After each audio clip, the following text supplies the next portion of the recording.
I created a space where we can celebrate the unsung and the undervalued. A place where we can focus on the many talents and influences from women within the culture, in hopes to inspire women everywhere to overcome adversity in a male dominated world. Welcome to Woman in Hip Hop.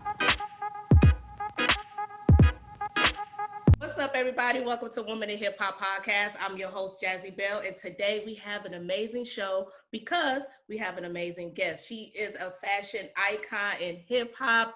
Y'all see some of the biggest stars wear her stuff. Y'all know this is a hip hop podcast, so I'm just gonna say my faves. Tupac and Biggie. Okay, enough said. We are here with the living legend, April Walker from Walker Wear. How are you, April? I'm well. Thank you for having me today, sis.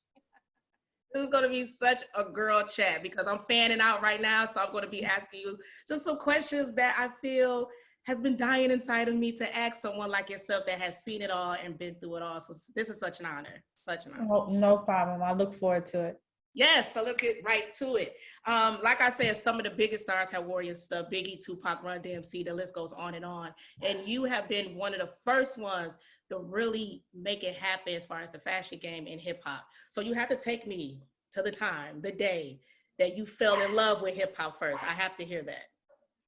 The day I fell in love with hip hop, that's really hard to recall, but I can remember being a kid and really like remembering wanting to go to the parties, like the parties in the gym. We used to have parties in the gyms and at public schools, like, and I was not even a teenager by this point, I don't think, but like Sugar Hill, before Sugar Hill, there was it was Kaz, it was like Shyrock, it was, Funky Four plus one more. Like those are the people that really made me understand, like, oh, this is me.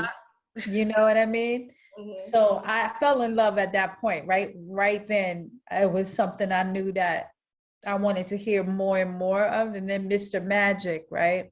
And you come home and Friday nights, you would definitely be taping those sessions and just all of it, everything, going to the world, going to the Fever Club, before I was even supposed to be there, sneaking in, those were those moments though that you really soaked up that energy of hip hop, and then I just wanted in. So it began like late 70s for me, in the 70s.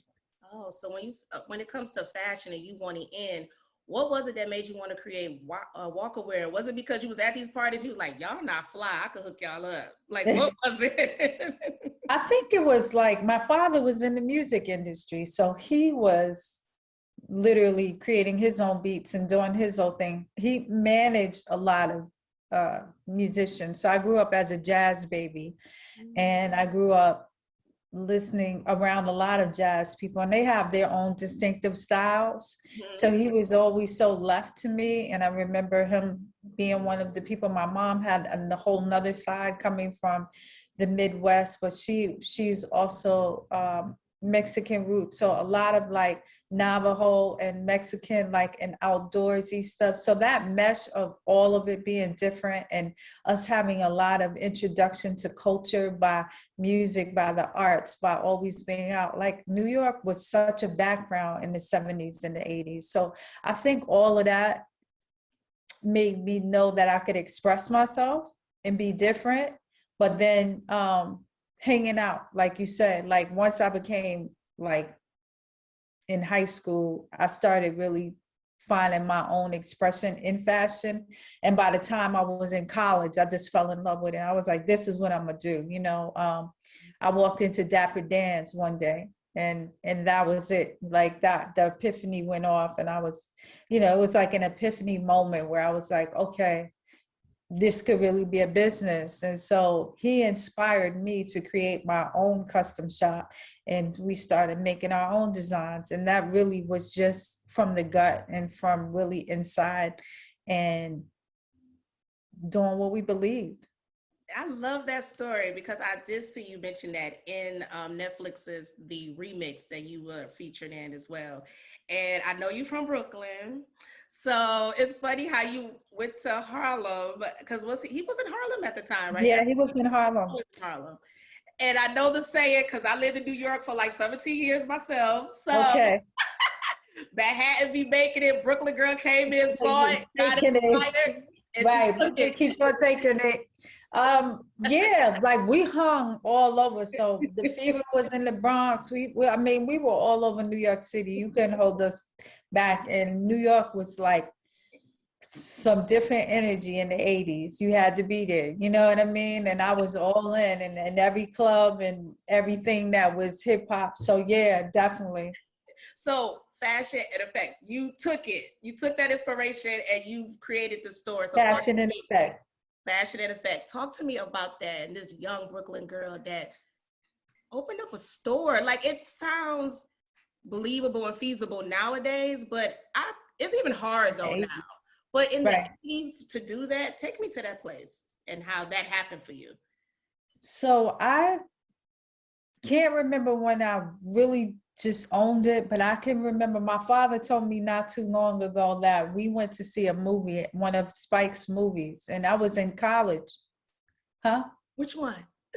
I can't remember if it was She's Gotta Have It, but we went to see it. It was in the 80s, and he said I was still at New Paltz College and university, and we went, I was home.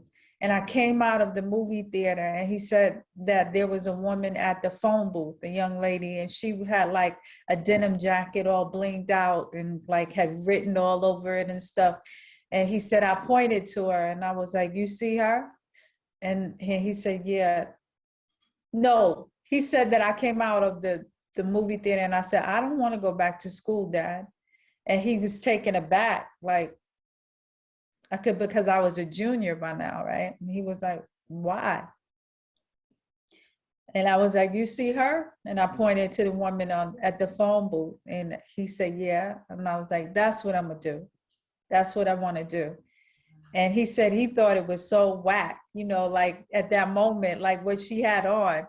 But he was just always like respecting the art first. Yeah. So he was like, go for it, and literally we started out of my home and we had like a home studio that we converted in a homemade cutting table and just created everything. And then about 6 months in, we saw we had something, and I went and I secured my first shop and lease called Fashion and Effect at 212 Green Avenue, which was in Clinton Hill, right before you get to Bed-Stuy. And in the 80s, it was not the same as the gentrified Brooklyn we live in now, But that's how it started. And literally with a homemade sign that we made, an awning we put up, we went and painted it. We got the supplies from Pearl Paints, which was like this legendary place on Canal where all the artists would go. And we just put our heart in it. That's how it started. And from there, they said your tribe will find you. And energy feeds energy. And our tribe found us. Like two friends told two friends, because there was no internet, right? So it was literally word of mouth. And at that time, my father was managing, like before I opened the shop, he was managing Jazz and Jazzie. And so, yeah, so I already had people that I knew, in Brooklyn. Biggie was my neighbor. So I used to see him on Fulton, but I didn't know him. And then one day, this 15-year-old round kid comes in my shop. He saw an Eric B. and Rakim shirt, and he asked about it, and it struck up a conversation. And from there, he became a client, and we became friends, Shout out I was about 21, yeah. Wow, go ahead, sis. I'm inspired. That's such an amazing story. But your father, you're welcome. My father is an OG.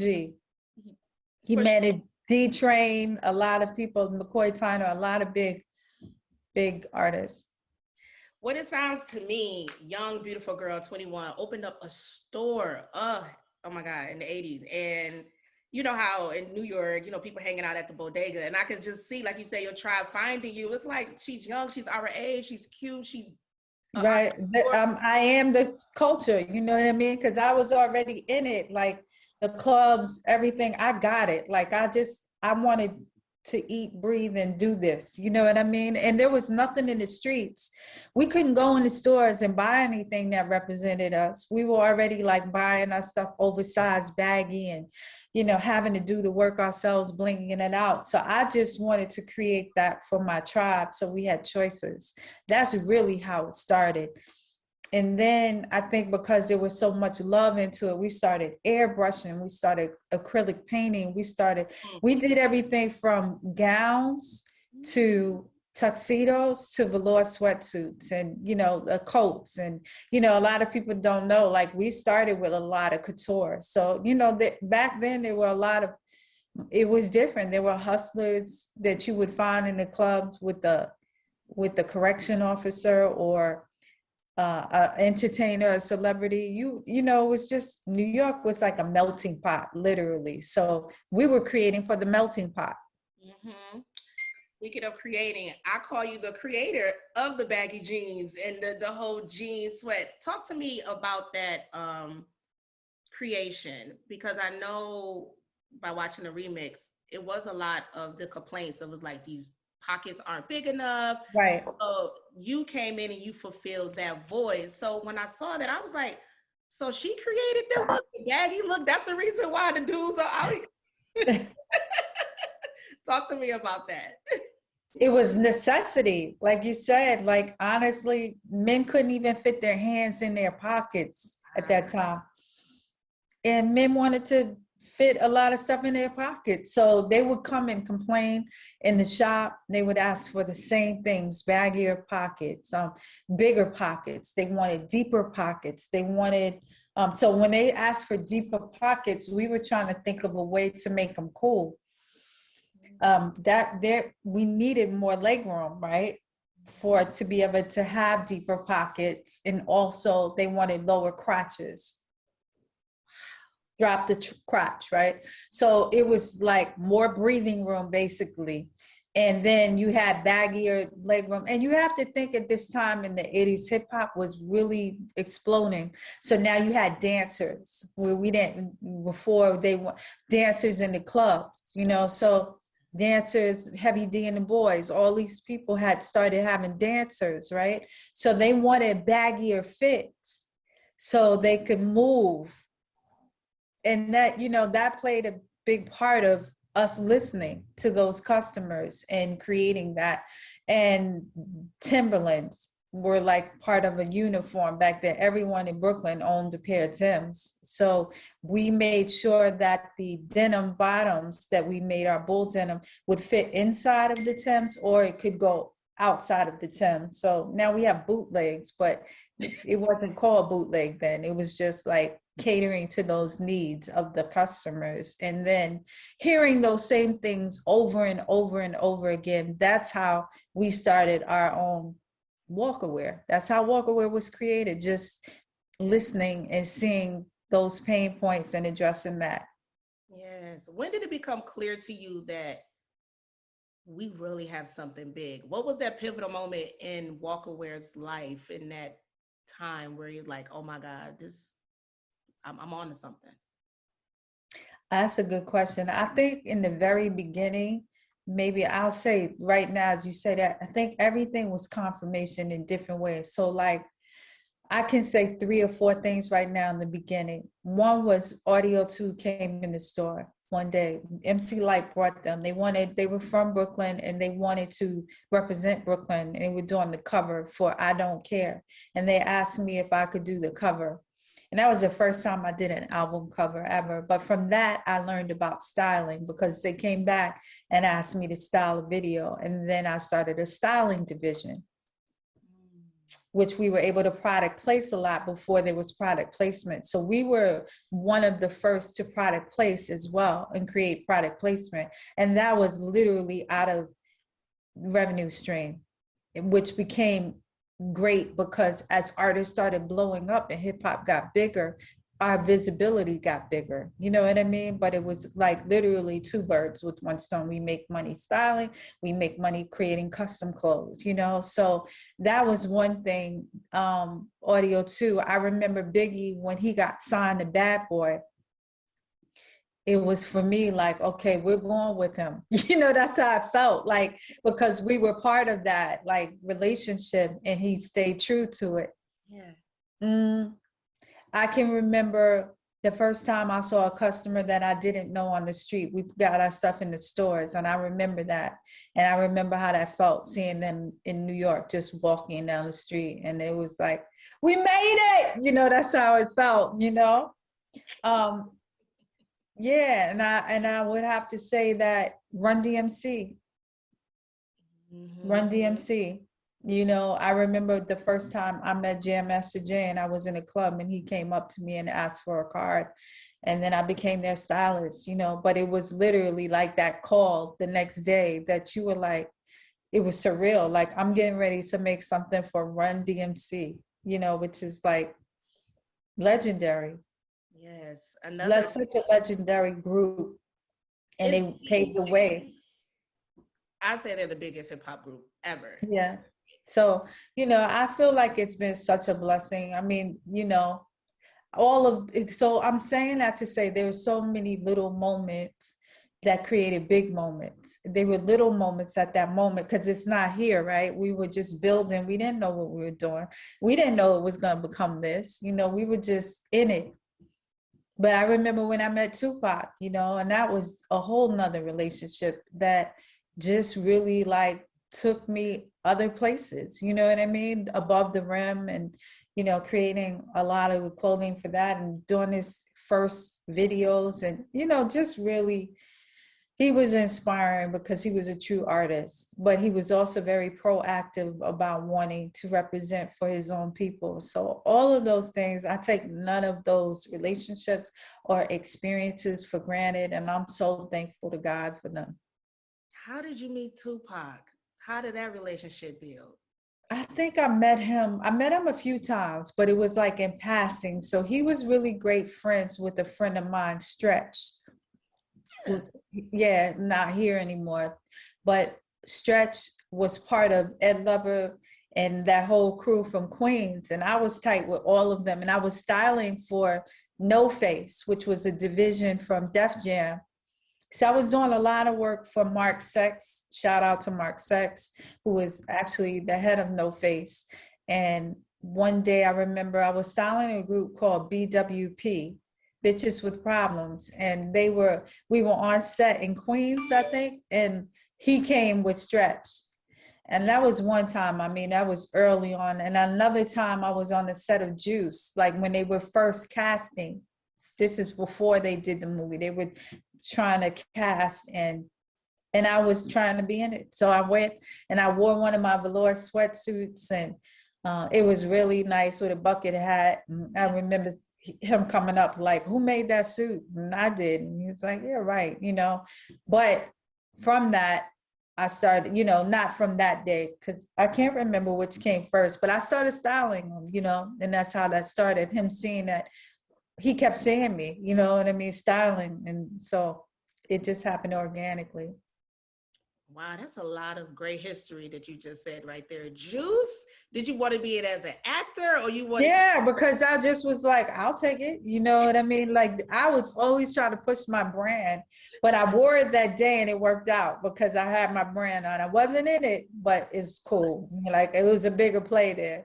Wow. And then Above the Rim, you mentioned, of course, we see him wearing a piece in that. How did you land that gig to style Above the Rim? So I wasn't the stylist for it, but he called me, right? And he asked, could I make wardrobe for it? And I was like, well, we got to meet the wardrobe designer, So we went down there together and he introduced me. I met Bernie Mac. I met Karen. She was the wardrobe designer or the wardrobe stylist for the movie. She was really cool.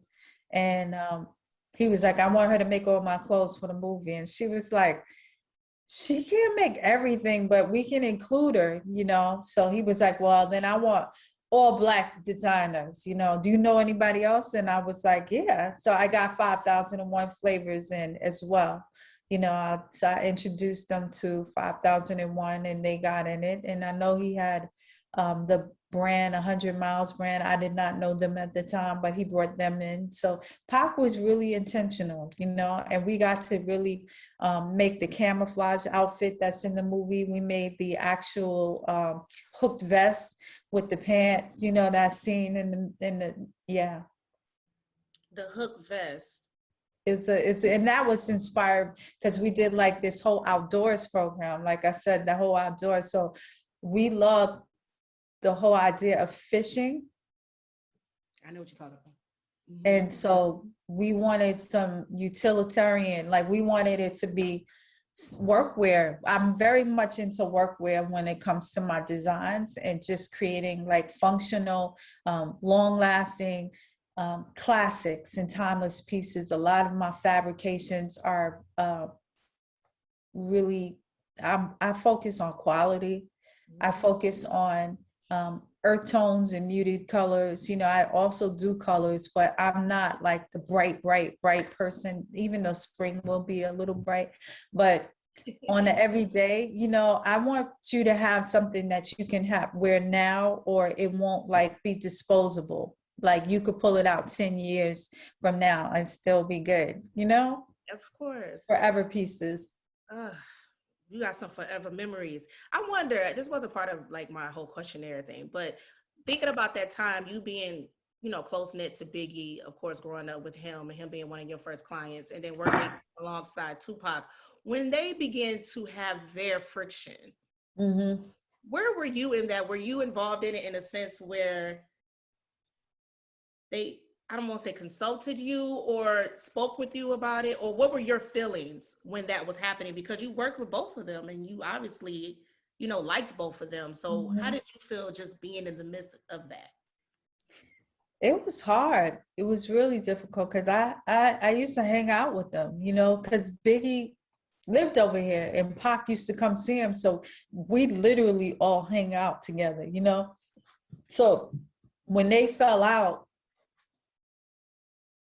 I stayed out of it because my first relationship, you know, they were friends, but I'm a business owner and I'm professional. So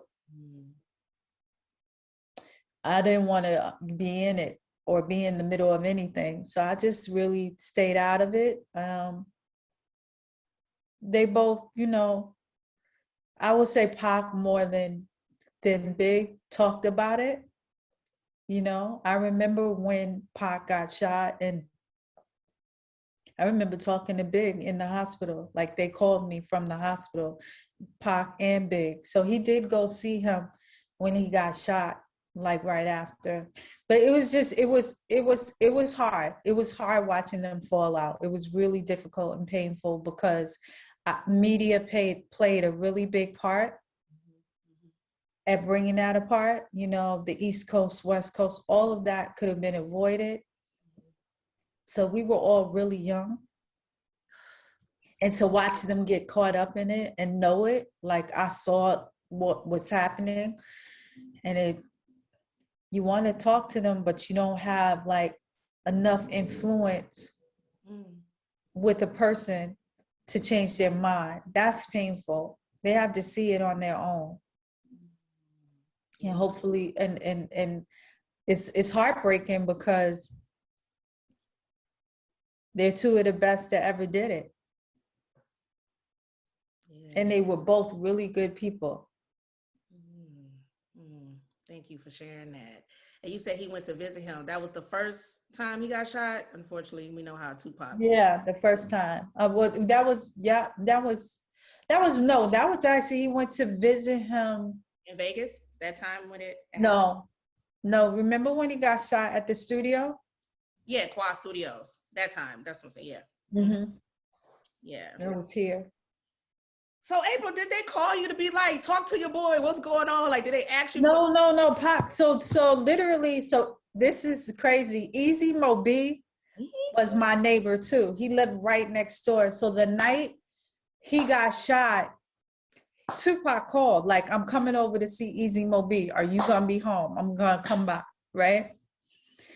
And so I said, yeah. And then he called me back and said, hey, I just got a call to do these drop these things. I'm getting paid. I'm going to go to the studio. I don't think I'm going to make it. And he never, that was it. Like, and then I found out he got shot. And then the next day, I guess, they were in the hospital. He had surgery or whatever. And this is either before or after, I can't remember. But the next day, he called me and Biggie was there visiting. And I talked to Biggie for a minute, like, yeah, he's gonna be all right, this and that. I talked to Pop first and he gave me. So at that point, they were still okay. Wow. At that moment. Mm-hmm. But you take time and you think about things and you start seeing them differently, and and then you have the press at pouring fuel to the fire. You already know things change that quick. Yes. Wow. Well, being, women in hip hop, being caught in, just the culture. This is the culture. This is what it is. And this is what it was at the time. And at that time, you kept your gender a secret. And that was intentional. Right. Talk to me in about the beginning, I did that. Tell me. So the industry knew, right? Like the insiders like Pac and Big and people that run DMC, like I can say like men really did support me and lift me up inside the circle. But when I decided to do Walkaware, I felt like I needed to keep that a secret because it was a very misogynistic time. And like you said, being an entrepreneur wasn't even celebrated then. It was like, are you crazy? Like, it was about a career, having a good job and all of these other things. And then women weren't being celebrated. And I was doing menswear. Yeah. And I was doing hip hop, which wasn't proven yet. Like they thought the music was here and it was making money, but I would hear it from every buyer, this is a fad, it's gonna go away. Like, why would I buy it? So I wanted to not be in front of the brand. We had men work with us. We had females work with us. So depending on if it was a men's buyer or a women's buyer would depend on who was showing the line. You know what I mean? It was very, very thoughtful, but I didn't promote with interviews. I didn't do a lot of that until the brand stood on its own 2 feet so strong that I felt like now I could go ahead and start doing interviews and people can know now. But it was a long time when before we were like, once we, New York Times and WWD and all these, and there still was like, you would see other faces. They didn't know if it was Tupac line or, Naughty by Nature, and a lot of people that were wearing it at that time. And I just let the product lead. Yeah, in the film, the remix on Netflix, you said you double oppression. That's how you look. It was double oppression. It still is. Right now, I'm dealing with a situation where Off-White has just basically knocked me off, and I'm dealing with it, and I can't talk too much about it. But what I have noticed is that same screaming that we heard when Dapper Dan got knocked off, I'm not hearing it the same way. And it's just amazing to me that in 2021, like women have to fight for every inch of every space still, and we've come a long way, but we still have work to do. Speaking of Virgil and Off-White, I saw the post where you could see the split screen of the very much similarities of what he did versus what you have done years ago. And I was reading something. We have it out now. Like it's been out for the last, I'll say, since 2011. We've been doing that shirt in that style. Again, Again, exactly. And I was going to say the same thing.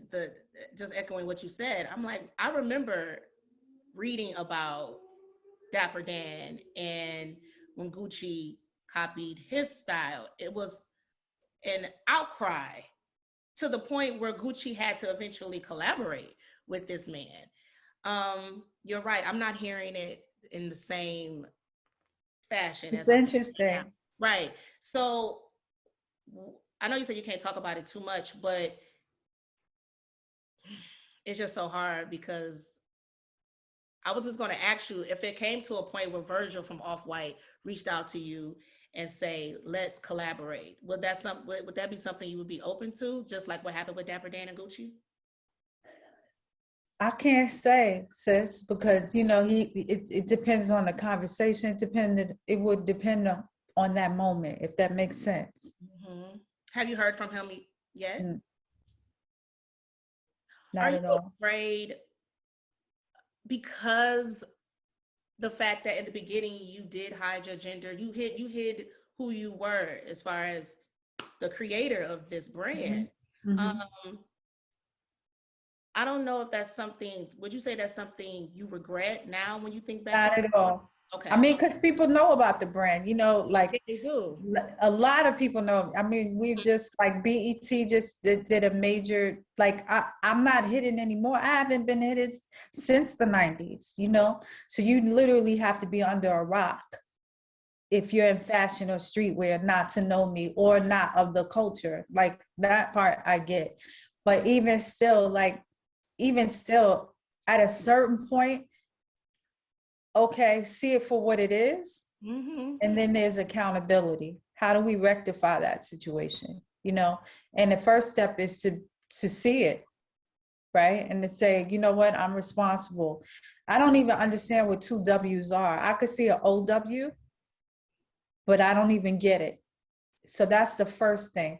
But I don't want to even go any further on that because I'm not really supposed to be really talking about it. I did do a live today, so you could check that out. It's on my Instagram, just because it was heavy on my heart. Yeah. And it was kind of on the subject of what we're talking about. But, God, whatever God has for you, you won't miss. So I'm not worried about it. My whole thinking was I've always stood up for myself. And as a woman, we have to be very proactive and intentional and use our voice. And I'm never going to not do that. And I'm always going to protect my brand because it's a legacy brand. It's been here for 3 decades plus, and we're not going anywhere. So last year was our best year.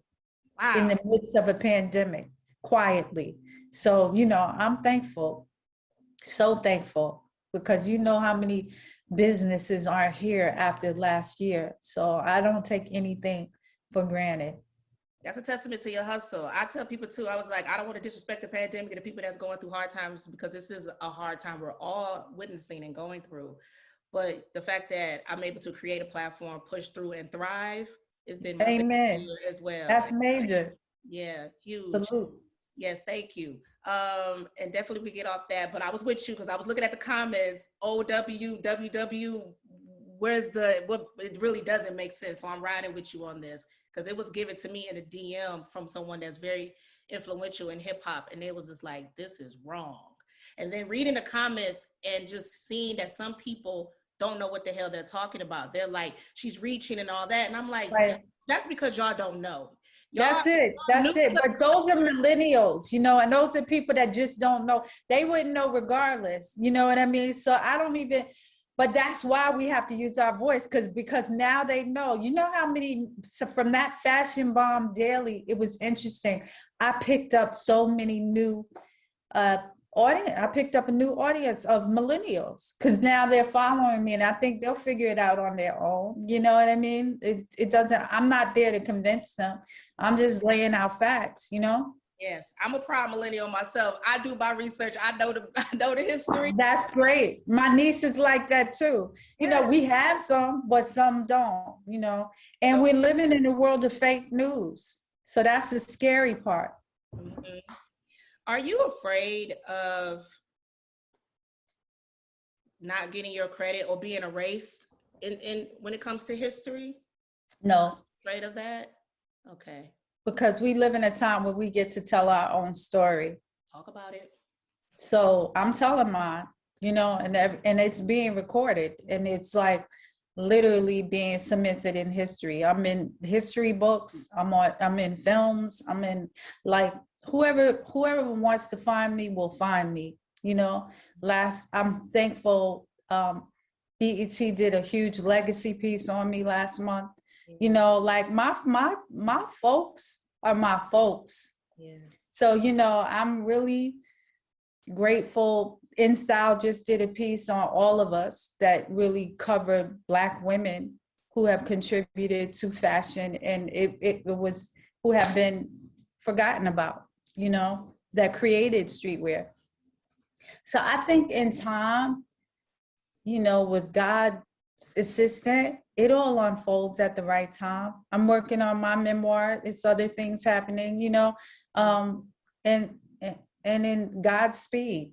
Yes. We're here now talking. So you're recording history. Period. That's what this is all about for me. Making sure that the message is out there. That's why I'm so happy. Thank you. You're so welcome. Talk to me about, sisters, last year was your biggest year. Moving forward, who are some of the people right now that you see doing their thing in hip hop or whatever that you would love to be a part of their journey and style and dress and would love to see in one of your pieces? That's interesting. That's a good question. Like I love Ari Lennox. I love her. I like Giveon. Beautiful voice. I love D Smoke. I love Sir, you know, SIR. You know, like I like J. Cole a lot. You know, I've always been a fan of J. Cole. Kendrick. You know, and I think those people align with the brand well. You know, I'm also about alignment. There's so many others. Her, I love her. Yes. You know, but you know, like, yeah, I have a list. Yeah, I see. Those are some good ones. You asked me, I'm like, oh, yeah. That was no struggle on your part. At first, I was like, ooh, I wonder what she gonna say. You got it right off the top of the dome. It's there. And that just goes to show that it's going to happen. When they ask Megan Thee Stallion who you want to collaborate with, right? Pre-interview Beyonce, and what we got, Savage. Right, so. Right. There we got it. I love that. So it's going to happen. With on that, before I let you go, because back in the 90s when all of that was happening, who was it then that you really wanted to see in your designs that you wasn't able to work with, that you wish you had? Because you had everybody. I mean, Tupac, you could stop there if you wanted to, since what you did, and I'm glad you didn't. But I'm trying to think right now. Who did I miss?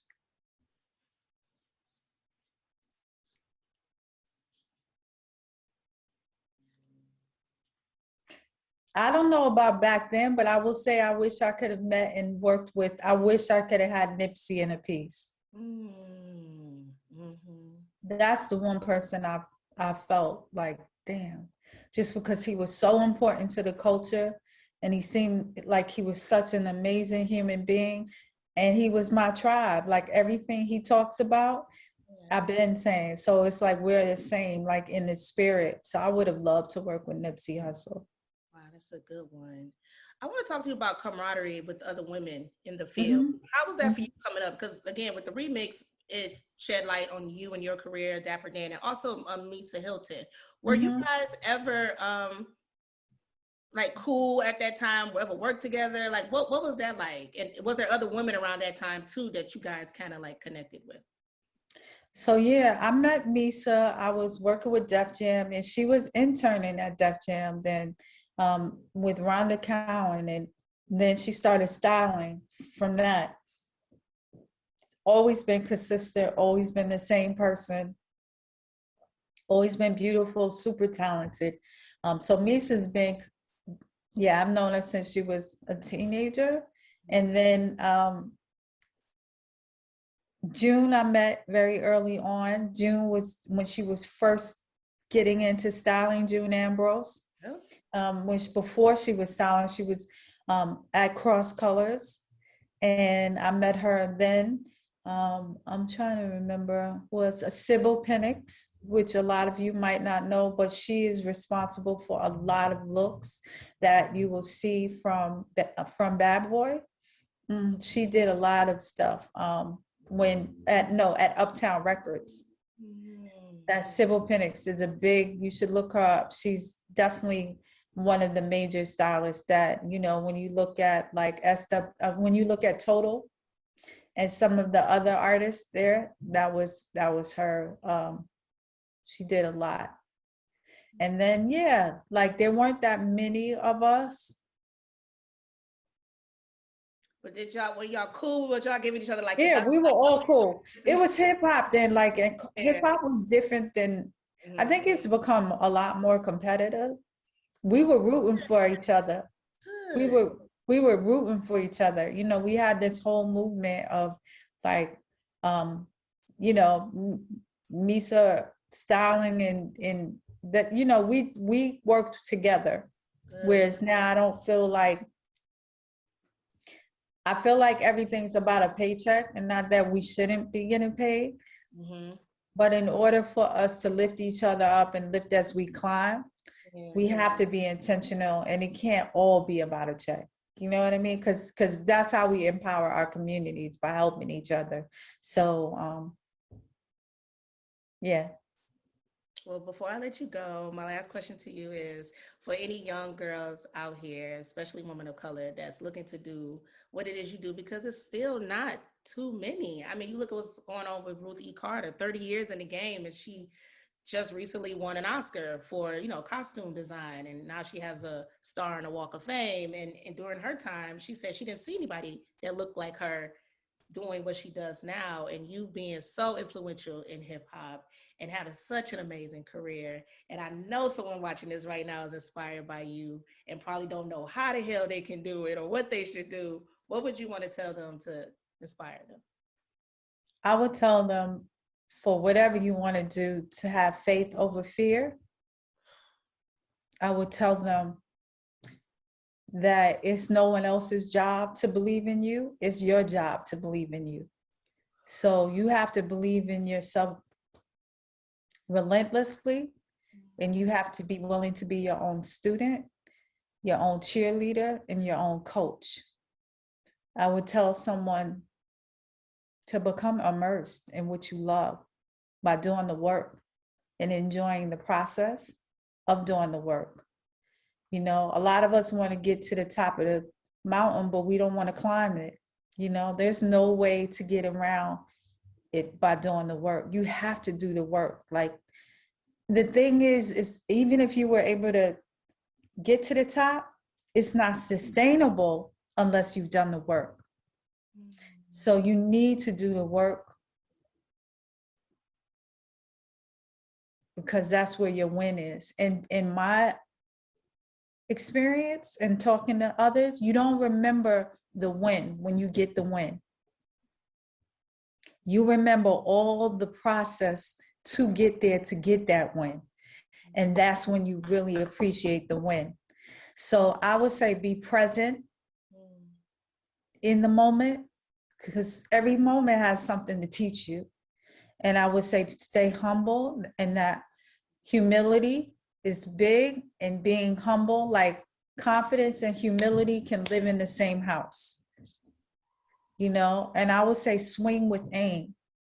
So know that, like, if you want something, see where you want it. Like, what do you want? Be as clear as you can in defining what your dream is and what that looks like for you. So that's going to take some visualization there. But once you see it, now it's your job to get there and reverse engineer. And then it's just like one foot in front of the other, one foot in front of the other, one foot, and you'll get there. I'm like, wow, right now. I'm with that. Confidence and humility can live in the same house, but not fear and faith. I like that. Faith over fear. Well, if you can't sum it up in a sentence, I don't know. When it's all said and done, how would April Walker like to be remembered? She believed in her own magic, and then she became. There you go. April, thank you so much for being here. Thank you. You've been wonderful, and thank you for all you're doing for the culture now. I appreciate that so much. I'm inspired by you. So keep doing what you're doing. I'm rooting for you and everything you got going on. And I will talk to you later. All right. Have a great one. You too. Bye.